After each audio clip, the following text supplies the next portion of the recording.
जो औरत गैर मर्दों से संबंध बनाती है वे अपने पति के सामने ये 3 नाटक करती है। दोस्तों, जो औरत अगर गैर मर्द के साथ संबंध बनाती है वे अपने पति के सामने ये 3 नाटक करती है। ये 3 नाटक कौन सी है इसे हमें समझना है और इसी के बारे में मैं आज इस वीडियो में बात करने वाला हूँ। अगर आप इस वीडियो को अंत तक बने रहते हैं तो आप लोगों को मालूम चल जाएगा कि औरत अपने पति के सामने 3 नाटक कौन सी करती है और वे कब करती है। जो औरत गैर मर्दों के साथ संबंध बनाती है, आपको ये बात बिल्कुल पता चल जाएगा। दोस्तों, इस बात को सुनने और समझने से पहले आप लोगों से एक छोटी सी गुजारिश है कि अगर आप लोग चैनल पे नए हो तो चैनल के सब्सक्राइब करना और ये बातें अगर आप लोगों को अच्छी लगी तो कमेंट करके जरूर बताना। कहने लगे कि मूर्ख तुम नहीं समझ रहे हो, क्योंकि जो भी स्त्रियां गैर पुरुषों के साथ संबंध बनाती है वे अपने पति के सामने ये 3 नाटक करती है।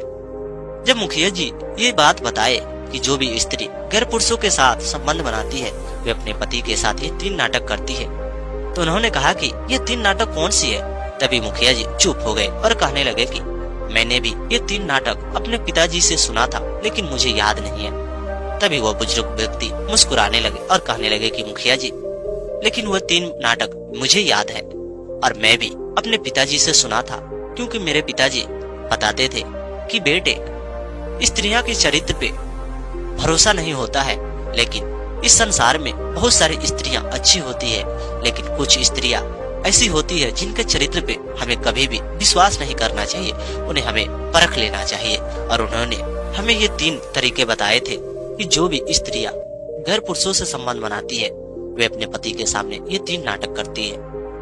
और उन्होंने कहा कि सबसे पहला नाटक ये है कि वो अपने पति का इज्जत कम कर देती है और पति को गाली देने लगती है। तभी वह सुनते गया। दूसरी नाटक यह है कि उसके पति नाराज हो जाता है, उसके बावजूद भी उसे वो नहीं मनाती है। और तीसरी नाटक यह है कि उन्होंने कहा कि अपने पति को दूसरे पुरुषों के साथ तुलना करती है। और उन्होंने कहा कि उसके बावजूद भी स्त्रियां अपने पति को पकड़ के लिपट जाती है जब उसके साथ गैर पुरुष उसके जीवन में होता है। जब ये 3 बात को वे सुनता है तो वह पति बहुत ज्यादा बौखला जाता है और कहता है कि हे मुखिया जी, ये तो बात बिल्कुल सत्य है। मेरी पत्नी मेरी इज्जत तो नहीं करती है और हमेशा मेरे को गाली देती है, लेकिन जिस दिन ये चोर मेरे घर में घुसा था, मेरे स्त्री से संबंध बनाया था, हो सकता है इसीलिए ये स्त्री मेरे को पकड़ के लिपट गई थी।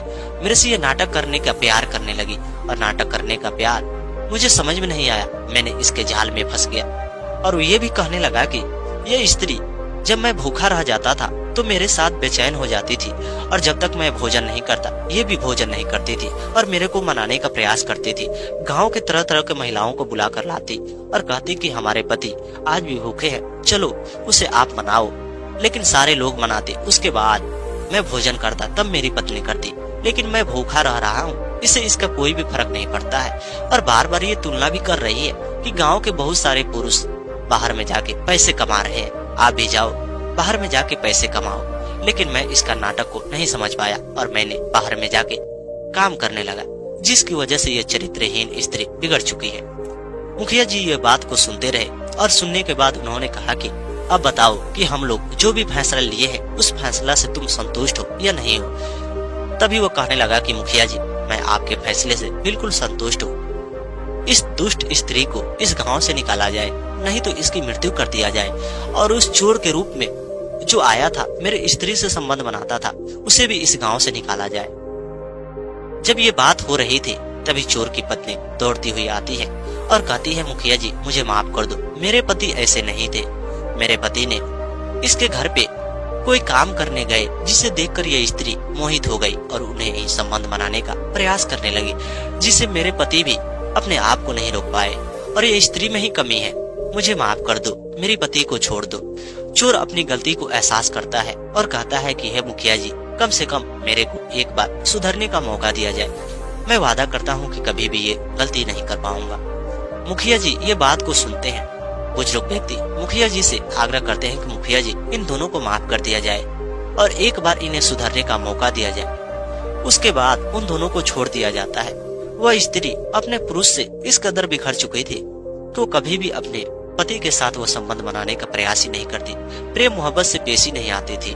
लेकिन पति, उसे भी वह प्रेम करना चाहता था, लेकिन अभी भी वह चोर की ही तलाश करती थी। लेकिन पति उसे धीरे धीरे अपने मुट्ठी में करने का प्रयास करने लगा। उसके बावजूद भी वह स्त्रियां उसके साथ वह पेश नहीं आती थी, इसलिए वह धीरे धीरे अब अपने पत्नी से ही प्रेम करने का प्रयास करने लगा। इधर चोर था, अब वो तो उस स्त्री के पास नहीं जाता था, अपने पत्नी के साथ ही रहता था। चोर की पत्नी बहुत ज्यादा बुद्धिमान थी, वे उसी के साथ ही रहा करती थी, उसी से प्रेम करती थी। जब वो स्त्री ने देखी कि चोर अब नहीं आ रहा है, अब मेरे पास कुछ भी नहीं बचा है, अगर मैं अपने पति से प्रेम नहीं करती हूँ तो मेरे को गांव के सारे लोग निकाल देंगे और मैं बिखर जाऊंगी, और मेरे नैहर में भी मेरे माता पिता नहीं है, तो मैं किसके पास जाऊंगी। अब उसके पास कोई भी उपाय नहीं बचा था दोस्तों, जिसके कारण वो अब अपने पति से धीरे धीरे प्रेम करने लगी। लेकिन पति बहुत ज्यादा चालाक और होशियार था। वे बार बार सेठ के यहाँ काम तो करने जाता, लेकिन कभी दिन में ही वे एक बार आ जाता और वे कमरे के तलाशी लेने लगता। उसे लगता कि कहीं ये घर पुरुषों के साथ संबंध बनाती है, तो इसकी चाल रहन उसी तरह हो। लेकिन वह स्त्री बदलने का प्रयास कर रही थी। धीरे धीरे परीक्षण लेने के बाद पति को विश्वास हो चुका था कि स्त्री बिल्कुल सुधर चुकी है। दोस्तों, वह बिगड़ी हुई स्त्री भी सुधर गई है। ठीक उसी प्रकार अगर आपकी पत्नी भी आपके सामने ये 3 नाटक करती है, तो समझ जाना कि कोई ना कोई वे ऐसे काम कर रही है जो आपको धोखा दे रही है। आपको उस धोखे से बचने के लिए आपको स्त्री को परख लेना चाहिए, उसे जान पहचान कर लेनी चाहिए, और कम से कम अगर आप ये काम कर लेते हो तो आपको विश्वास हो जाएगा। दोस्तों, मैं पूरे स्त्रियों के बारे में ये बातें नहीं कह रहा।